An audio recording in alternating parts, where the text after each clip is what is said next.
Okay, home repair contractors, let's talk today about how often you should be posting on your Facebook page as far as the frequency. And when I first started out managing social media for pages, I really thought you had to post every day. But what I found was that it was too much for a home repair or home services business. So, roofing, plumbing, AC repair, those types of businesses. It's too frequent.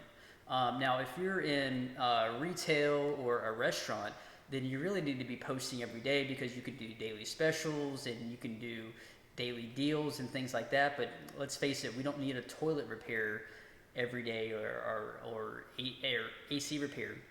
And also think about this. We all know those people in our lives that they may not have a whole lot to say, but when they do speak up and say something, we kind of lean in and listen to what they have to say because it's important. So if you're posting too much, then nothing that you really have to say is too important. So also think about that. And that's why I've reduced the frequency of posting for my clients to weekly post, because it's enough to stay in sight and mind and keep that good branding, but it's not overkill to where people tune you out and they may see your post coming and they're like, oh, I just saw them, so it's enough time for them to not necessarily forget about you, but it's enough time for them to again press in and go, ooh, they haven't posted in a week. This must be something important. And especially when it comes to videos as well, you only want to be throwing out a video every other week or once a month. And that's why I do a monthly video, because I've found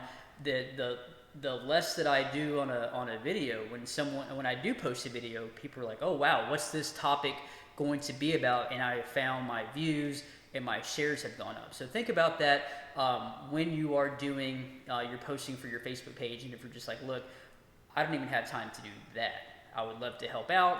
I go to your job site, we'll shoot a video, I'm going to take a couple of stills, and then I can spread those out and post those for you, reply back to comments and things like that. So you don't want to overdo it, but you also want to be consistent enough for it to work. So if you have any questions, let me know. Again, when you market with Mario, you profit with Mario.